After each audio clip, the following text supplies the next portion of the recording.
Hello and welcome back guys in class number 21। इस class के अंदर आज हम सॉल्व करने वाले हैं केस स्टडीज़ को, जो कि आपके एग्ज़ाम के लिए बहुत ज़्यादा इंपॉर्टेंट होने वाली है। ये केस स्टडीज़ आपके मॉड्यूल में ही गिवन है। टोटल 8 केस स्टडीज़ है जिसको हम इन डेप्थ समझने वाले हैं कि ये कैसे सॉल्व होगी। और आज मैं आपको ट्रिक एंड टिप्स बताने वाला हूँ कि केस स्टडी को कैसे एग्ज़ाम में प्रेजेंट करके आना है और इनको कैसे हैंडल करना है। इससे पहले आपको 20 क्लासेस आप यूट्यूब चैनल की प्लेलिस्ट पे मिल जाएगी, जिसमें मैंने मॉड्यूल की सारी जो भी कंपनी लॉ से रिलेटेड सारे प्रोविज़न से, पूरे मॉड्यूल से, प्योर मॉड्यूल से मैंने आपको समझाए हुए हैं। टोटल 20 क्लासेस हैं, उनको जाके आप ज़रूर से देख लो। उसको देखने के बाद आप इन केस स्टडीज़ को बिल्कुल आसानी से सॉल्व कर लोगे। और अभी मैं आपके साथ में ही उनको सॉल्व करता हुआ आगे बढ़ूंगा। सो बिना टाइम को वेस्ट करते हुए हम स्टार्ट करने वाले हैं केस स्टडीज़ को। और आप सभी से वो है रिक्वेस्ट है मेरी कि इन वीडियोस को अपने फ्रेंड्स के साथ में शेयर करना, ताकि उनकी भी हेल्प हो सके और साथ ही मेरा मोटिवेशन भी आगे बढ़ सके। तो चलो हम स्टार्ट करते हैं case study class number 21। So first case study के अंदर आओ हम इसको पहले रीड कर लेते हैं। ABC limited is a company with a paid up share capital of 20 crore and turnover of 310 crore 310 crore रुपए। Mister Rajesh Kumar, who is a promoter and MD of company, wants to run the company complying with the all laws and regulations. The chairman is non-executive, is imminent academian. There are two more directors. One director is finance, Mr. Joshi, and director commercial is Mr. Nirmal Kumar, who is related to promoter. Company is in the process of taking substantial loan for capital investment from SBI, where SBI will nominate a director in the board. Okay. The managing director wants to clarify the following issue from you. Please clarify with reference if any. ठीक है, हम देखते हैं क्या क्या वो हमसे demand कर रहे हैं। Is the present board properly constituted? क्या अभी जो कंपनी का जो बोर्ड है वो प्रॉपरली कॉन्स्टिट्यूटेड है कि नहीं है? If not, what is the non compliance? ठीक है, तो अब हम पहले देख लेते हैं कि कंपनी का जो बोर्ड है वो प्रॉपरली कॉन्स्टिट्यूटेड है कि नहीं है। देखो, अब इन्होंने बोला, स्टार्टिंग में देखना कि जो 2 डायरेक्टर है कंपनी के अंदर, एक डायरेक्टर तो है फाइनेंस से मिस्टर जोशी और दूसरे डायरेक्टर है कमर्शियल से निर्मल कुमार। ठीक है, वो प्रमोटर से रिलेटेड है, बिल्कुल हो सकते हैं, वो कोई दिक्कत नहीं है, प्रमोटर से रिलेटेड हो सकते हैं। ठीक है, लेकिन एक चीज़ है इसके अंदर, यहाँ पे टर्नओवर अगर आप देखोगे तो टर्नओवर है 310 करोड़ रुपए और पेड अप शेयर कैपिटल है 50 करोड़ रुपए। अब अगर हम प्रोविज़न के अंदर जाए, सेक्शन 149 के अंदर, डायरेक्टर का जो सेक्शन 149 है, उसमें मैंने आपको बताया था कि अगर कंपनी का टर्नओवर 300 करोड़ से ज़्यादा और paid up share capital 100 crore से ज़्यादा होती है, ठीक है, तो ये दोनों में से एक भी कंडीशन कंप्लाई होती है तो कंपनी में मिनिमम एक वुमन डायरेक्टर तो होनी चाहिए। तो अभी जो सीनियरियो चल रहा है वो तो ठीक है, उसमें चेंजेस सैनिक किसी को हटाने की ज़रूरत नहीं है, लेकिन एक वुमन डायरेक्टर को रखने की ज़रूरत है। तो इसका आंसर हम दे सकते हैं। देखो इसमें क्या दिया हुआ है, company is an unlisted company with 4 director which is properly constituted, however since the turnover is more than 300 crore a woman director is required. Can mister Nirmal Kumar can be considered as independent director? क्या निर्मल कुमार को independent director consider किया जा सकता है? अब एक section आता है, सेक्शन 149 सब सेक्शन 4, जो कि मैंने आपको बहुत ही अच्छे तरीके से बताया था इंडिपेंडेंट डायरेक्टर का। वहाँ पर क्लियरली लिखा हुआ है जो इंडिपेंडेंट डायरेक्टर होगा वो प्रमोटर का रिलेटिव नहीं हो सकता है। तो यहाँ पर तो नहीं हो सकता, वो इसका आंसर नहीं होगा। देखो अब आंसर क्या दिया हुआ है, no, since he is related to the promoter then वो इंडिपेंडेंट डायरेक्टर नहीं हो सकता। Is there any need of woman director? Yes, जो कि हमने पहले बता दिया। What will be the status of the nominated director by SBI if she is a woman would satisfy the requirement of woman director? देखो अब answer क्या दिया हुआ है, ही और she will be classified as a nominee director. देखो nominee director का close किस में दिया हुआ था, सेक्शन 161 का कोई एक सबसेक्शन से, शायद 3 या 4 था, उनको बाद में चेक कर लेंगे सबसेक्शन को। बाकी सेक्शन नंबर 161 के अंदर क्लोज दिया हुआ है, तो वो क्लासीफाई होगा वो नॉमिनी डायरेक्टर के अंदर। और इन्होंने पूछा कि जो वो वुमन डायरेक्टर होगी, जो नॉमिनेटर होगी आएगी एसबीआई की तरफ से, तो वो रिक्वायरमेंट को फुलफिल कर देगी कि वुमन डायरेक्टर वाली को? हाँ जी, बिल्कुल कर देगी। Yes he if she will be consider to fulfil the requirement, rule 3 बताता है कंपनी सेक्टर। तो ये हमारी केस स्टडी होगी। ऐसे ही हमको सबको सोल्व करते हुए चलना है। अब एग्जाम में कैसे रिप्रेजेंट करना है वो मैं आपको आगे चल के बता दूंगा। Second, Kapoor and sons is a listed company with mister S K Kapoor as a CMD, chief managing director, main stakeholder है ना। Board comprises of the following, board के अंदर क्या क्या है देखो हम देख लेते हैं एक बार। मिस्टर एस के कपूर है जो कि खुद CMD है, मिस्टर के मुरली है जो डायरेक्टर है फाइनेंस के, मिस्टर BB सिंह है जो डायरेक्टर कमर्शियल है, मिस्टर के शेखर है जो कि इंडिपेंडेंट डायरेक्टर है, appointed in the AGM of सितंबर 2020 में जो वो अपॉइंट हुए थे, और मिस्टर B रमेश है जो कि इंडिपेंडेंट डायरेक्टर है, वो अपॉइंट हुए थे अगस्त 19 में, ठीक है। मिस्टर महेश सिंह नॉमिनी है IDBI बैंक की तरफ से, श्रीमती रेखा सिंह है जो कि इंडिपेंडेंट डायरेक्टर है, अपॉइंटेड हुई थी AGM में सितंबर 2019 में। मिसेस रुकमनी माथुर है जो कि non executive non independent appointed as additional director in March 22। With the above directors, please suggest constitution of CSR committee, audit committee, NRC committee, nomination and remuneration committee as per the act, ठीक है। आ जाओ हम इसको close देखते हैं इसका,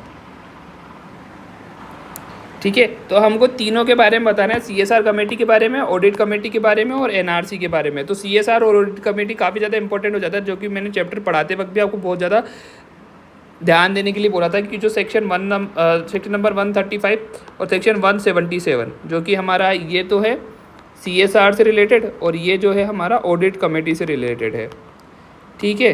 तो इसको तो ढंग से करना ही है ना। तो अब हम इसको देख लेते हैं। अब इन्होंने बोला है कि देखो इनका कॉन्स्टिट्यूशन तो ये दिया हुआ है कि कौन कौन CMD है, कौन फाइनेंस में है, कौन इंडिपेंडेंट है, कौन एडिशनल है, ठीक है। तो अगर अपन CSR कमेटी का क्लोज देखें तो CSR कमेटी के अंदर कम से कम 3 डायरेक्टर होने चाहिए, और जिसमें एक डायरेक्टर क्या होना चाहिए, इंडिपेंडेंट डायरेक्टर होना चाहिए, जो कि हमारे पास में है। तो कोई दिक्कत वाली बात नहीं, टोटल 3 डायरेक्टर जिसमें से एक इंडिपेंडेंट डायरेक्टर होना चाहिए। Since the company has adequate member of independent director we can have 2 instead of 1, मतलब हमारे पास तो 2 हैं एक की जगह। Since financial issues are involve director finance is made member, मतलब क्या है कि हमारे पास में है तो यहाँ पे कोई दिक्कत वाली बात नहीं। ऑडिट कमेटी के लिए देखो हमारे पास में मिस्टर के शेखर है जो कि इंडिपेंडेंट डायरेक्टर जो चेयरपर्सन होंगे, मिस्टर महेश है जो कि नॉमिनी है IDBI बैंक के, और मिसेस रेखा है जो कि इंडिपेंडेंट डायरेक्टर है। As per the rule there is 3 director, all are non executive, the chairman to be independent and majority shall be independent, so it is will be complied here. Nomination and remuneration committee वाले में क्या है, Mrs रेखा जो independent director है और ये Ramesh Kumar member है और रुक्मणी माथुर जो है मेंबर है। तो ये भी क्या है, नॉन एग्जीक्यूटिव और इंडिपेंडेंट है। तो तीनों की तीनों कमेटी के अंदर जो है फुलफिल हो रही है हमारी रिक्वायरमेंट। अब आपको क्या करना है, देखो क्वेश्चंस कैसे बन सकते हैं। जैसे हमारे पास में जितनी भी कमेटीज़ है ना, चाहे वो CSR है, चाहे वो ऑडिट है, NRC है, और भी काफ़ी सारी जितनी भी कमेटीज़ है, तो अब इनके क्या करोगे आप, जितने भी मेंबर्स की रिक्वायरमेंट है ना, मेंबर्स की रिक्वायरमेंट, ऑल्दो मैंने आपको सब कुछ बताया है, सबको मैंने आपको क्लासेस में बताया है, तो उसको क्या करना है, आपको एक चार्ट प्रिपेयर करना है। एक चार्ट प्रिपेयर करोगे, वहाँ पर देखो यहाँ पर लिखोगे जैसे CSR कमेटी, और उसके बारे में छोटा छोटा क्लोज यहाँ पे लिखना स्टार्ट कर दोगे यहाँ पर कि भाई क्या रिक्वायरमेंट है, क्या सेक्शन नंबर है, क्या है, फलाना फलाना, और कितने मेंबर्स चाहिए। ज़्यादा इन डेप्थ नहीं लिखना, सिर्फ छोटी छोटी बात लिखनी है। फिर यहाँ पे ऑडिट कमेटी, फिर NRC, फिर ऐसे करके ये आपको एक छोटे से, मतलब एक पेज के अंदर, ये 2 पेज के अंदर समराइज हो जाएगा। तो आपको ये बना के रख लेना है, तो क्या होगा कि आपको डे बिफोर एग्ज़ाम में बहुत ज़्यादा काम आने वाला है ये, ठीक है। हम चलते हैं नेक्स्ट केस स्टडी के ऊपर।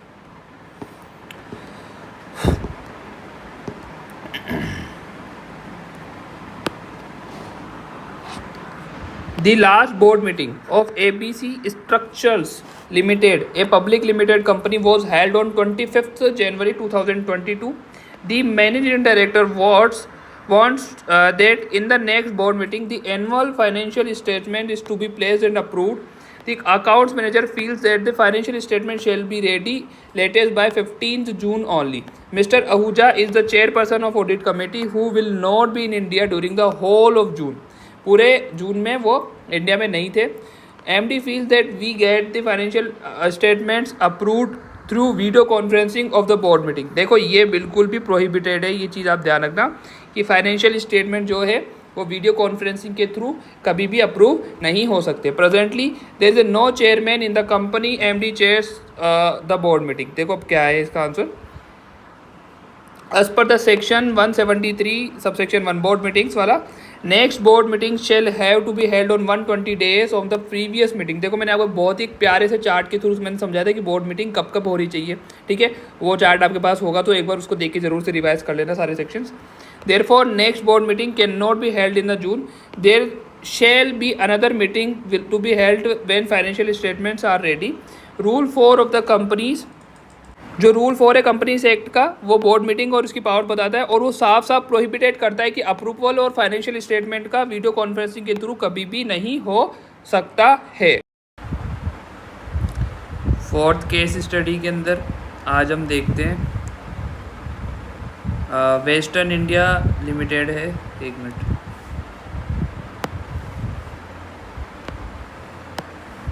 Western India industries is a public limited company making microchips बनाती है। 2010 से 2015 के बीच में कंपनी ने क्या करा है, ह्यूज प्रॉफिट बनाया है और डिक्लेयर किया है सब्सटेंशियल डिविडेंड 500% से 2000% तक। और 2016 में क्या किया, वो अपना एक पब्लिक इशू लेके इक्विटी शेयर का, और शेयर कैपिटल इंक्रीज हो गई 5 करोड़ से 15 करोड़। कंपनी ने क्या किया, ड्रास्टिकली रिड्यूस कर दिया रेट ऑफ डिविडेंड को 20% टू 50% ड्यूरिंग द 2016 से 2021 के बीच में। जो कुछ शेयर होल्डर्स थे उन्होंने क्या करा, इशू फाइल किया लास्ट 3 जनरल मीटिंग के अंदर, लेकिन कोई भी उनको सपोर्ट नहीं मिला अदर शेयर होल्डर्स का। जो चेयरमैन थे उन्होंने क्लेरिफाई किया कि वो इन्वेस्ट कर रहे हैं न्यू प्रोजेक्ट के अंदर, जिसकी वजह से वो रिड्यूस कर रहे हैं डिविडेंड को। अब हमें एडवाइस करना है क्या माइनॉरिटी शेयर होल्डर्स ऑब्जेक्ट कर सकते हैं लोअर डिविडेंड को। देखो शेयर होल्डर्स, जो मैंने डिविडेंड वाला पार्ट पढ़ाया था उसमें मैंने आपको बताया था कि भैया आप जो शेयर होल्डर्स हैं वो कभी भी हायर डिविडेंड की मांग नहीं कर सकते, लोअर डिविडेंड के लिए वो बोल सकते हैं। क्या उनका जो ऑब्जेक्शन है वो एक ऑपरेशन में काउंट होगा कि नहीं होगा। Share holder in totalling 75 petition file कर सकते हैं क्या, और अगर कर सकते हैं तो कहाँ कर सकते हैं। क्या माइनॉरिटीज़ के पास में कोई फोरम है ग्रीवियांस का, तो देख लेते हैं हम सारे को। जो डिविडेंड डिक्लेयर किया गया है AGM के अंदर जो हर साल किया जाता है, based on the recommendation of the board, share holders can not pressurise board to recommend higher dividend, but they can declare lower dividend than recommended by board, जैसे कि मैंने आपको बताया था अभी। In normal course it may not operation on minority, however if it can be proved that minorities are being deprived and genuine benefits, petition can be filed which they be subjected to judicial review. Shareholders can be has to be filed by at least 100 members or shareholders holding 1/10 of the total member of shareholders, whichever is less shareholder not less than 1/10 of issued share capital the company। देखो ये मैंने बहुत अच्छे से आपको एक chart के through समझाया था। ऑप्सो चार्ट आपने अपनी कॉपी में बनाया होगा, नहीं बनाया तो मैं एक बार वापस दिखा देता हूँ आपको, है ना, कि शेयर होल्डर्स की कितनी काउंटिंग होनी चाहिए कि वो एक पिटीशन फाइल कर सकते हैं।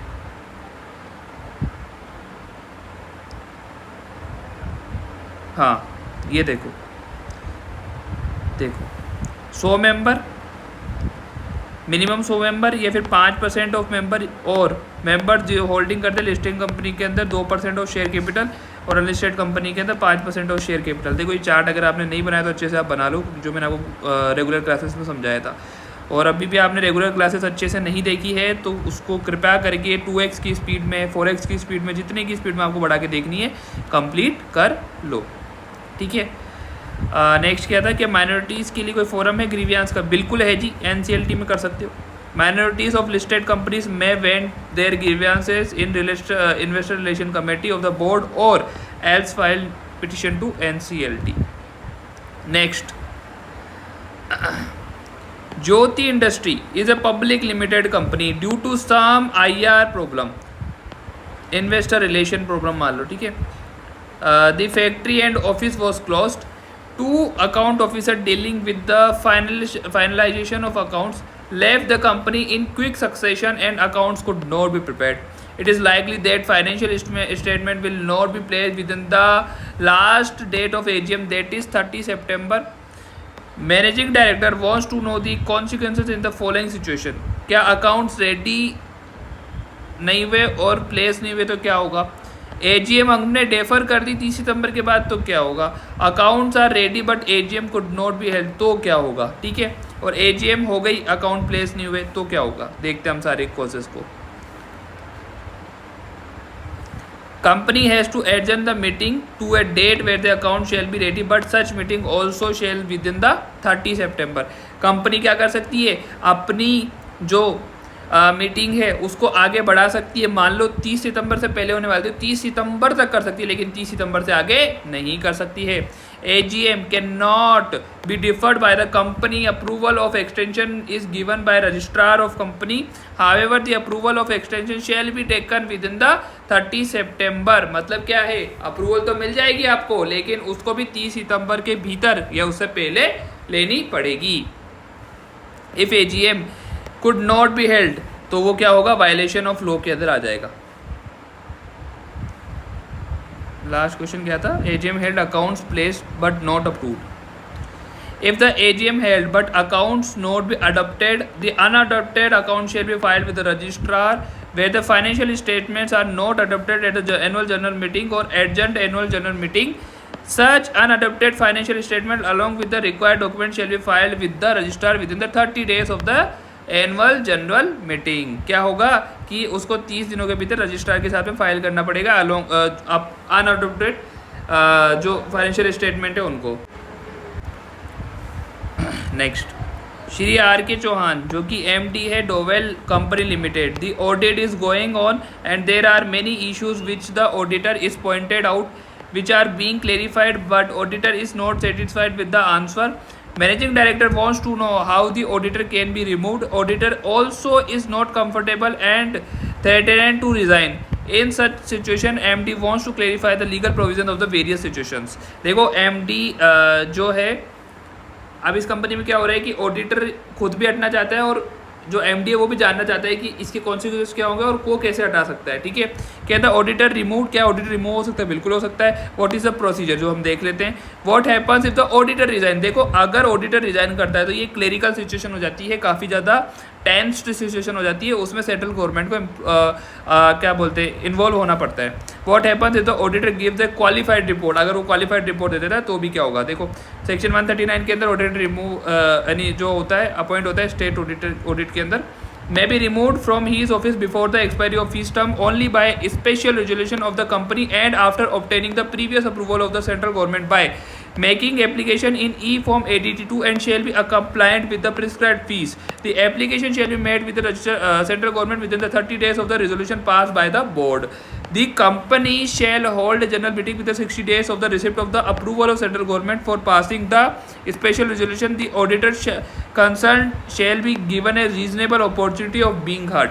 ये पूरा प्रोविजन इसमें आ गया कि ऑडिटर को ADT2 फाइल करना पड़ेगा.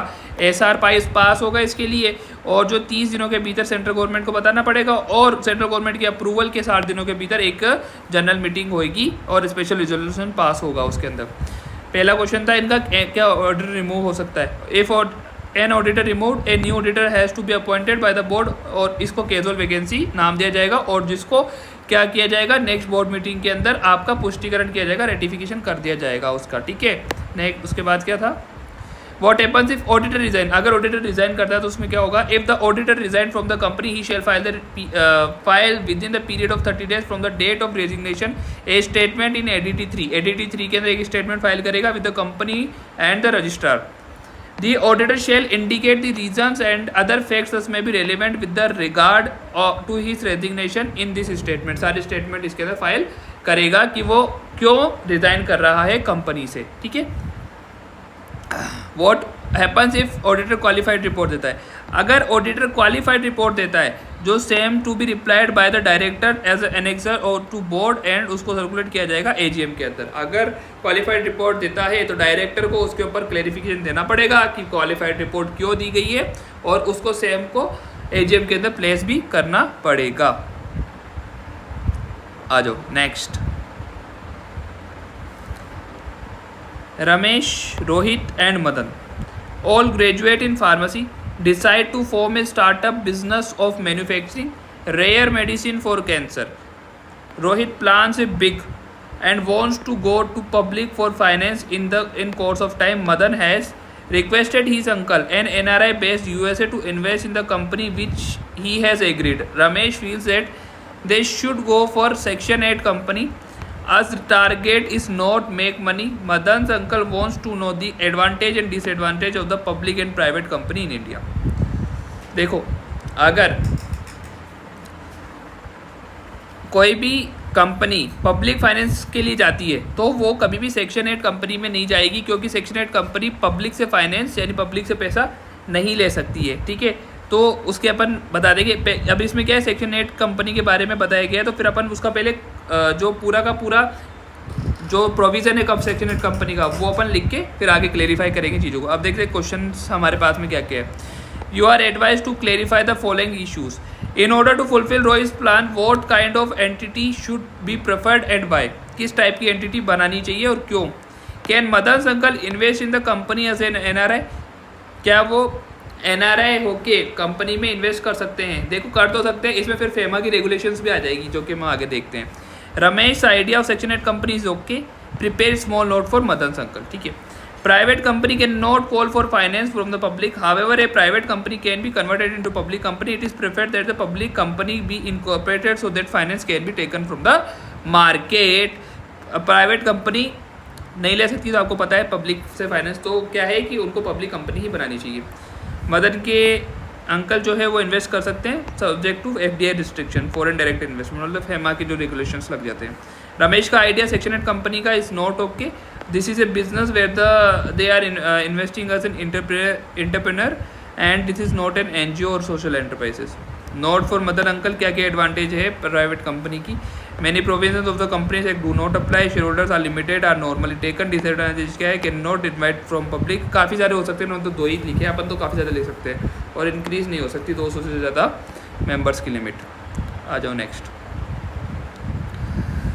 ABC Limited is a public limited company, public limited unlisted company with 50 crore equity at 10 rupees each, मतलब 5 करोड़ इक्विटी है, इक्विटी शेयर है, और 10 रुपये ईच के हिसाब से टोटल 50 करोड़ की इक्विटी शेयर कैपिटल है। It has taken over 70% of the company called BCG limited. उसने क्या किया, एक कंपनी को टेक ओवर कर लिया ABC ने, जो कि BCG लिमिटेड है, which is listed with equity share capital of 20 crore, और जो डिवाइडेड है into shares of 10 rupees each. ठीक है, कोई बात नहीं। And BCG limited have decided to merge. The CEO of BCG limited has the following queries you have to answers. Is the decision to merger in order? Is the decision to merge is in order? Yes, the decision to merge is in order. Companies are free to merge with consent of share holders by following the procedures prescribed under the law. However, it will not fall under special category mergers under section 233। जो अपन ने compromise and arrangement chapter पढ़ा था उससे related है ये question अपना। ठीक है, is the scheme is necessary for merger? Yes, बिल्कुल। Is the merger to be approved by shareholder of each of the company? इसमें क्या आ जाएगा, 3/4 मेजोरिटी जाती है। मैंने आपको पहले बताया 75% की मेजोरिटी जाती है। What एफन if few share holders do not consent? तो उनको मानना पड़ेगा, अगर नहीं देते हैं तो फिर जो डिसेंडिंग शेयर होल्डर है उनको एक्सेप्ट करना पड़ेगा मेजोरिटी का डिसीजन जो भी है। Does require order for NCLT? Yes, बिल्कुल। Approval of NCLT since the transfer company is listed, SEBI regulation have to be complied with the wherever applicable. ठीक है, तो ये करके हमने जितनी भी केस स्टडीज़ इसमें दी हुई थी मॉड्यूल के अंदर वो कंप्लीट कर ली है। आज ऑफिशियली बिल्कुल हम कंप्लीट कर चुके हैं अपना सबसे बड़ा पार्ट और सबसे ज़्यादा इम्पोर्टेंट पार्ट ऑफ कंपनी, यानी जो हमारा लॉ है उसमें कंपनी लॉ वाला पार्ट हमने कंप्लीट कर दिया है। देखो, टोटल क्लासेस हमारी लगी हैं 22, जिसके अंदर क्या है, पूरा in depth module cover plus all MCQ plus all case studies, ये हमने कंप्लीट कर लिया है। अब राइटिंग प्रैक्टिस के लिए मैंने आपको बोला था, तो मैं सिर्फ केस स्टडी का बताता हूँ आपको क्या करना है। जैसे मान लो कि ये हमारे पास में क्वेश्चन आया, तो क्वेश्चन नंबर मान लो 4 है। अब 4 का ए पार्ट है, तो क्या करोगे आप, क्वेश्चन नहीं, यहाँ आप लिखोगे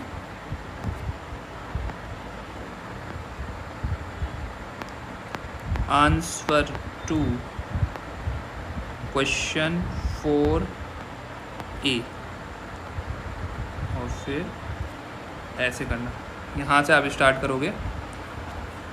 अब जैसे हमारे पास में केस स्टडी आई थी, मान लो CSR की आई, तो अब क्या लिखेंगे, प्रोविज़न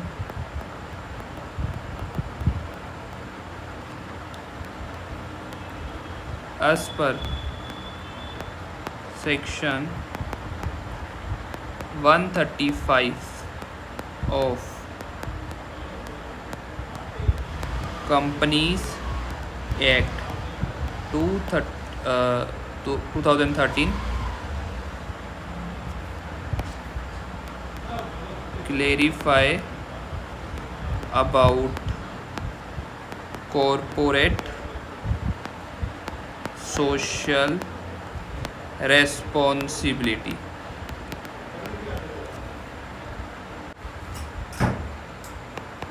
रिस्पॉन्सिबिलिटी, ठीक है।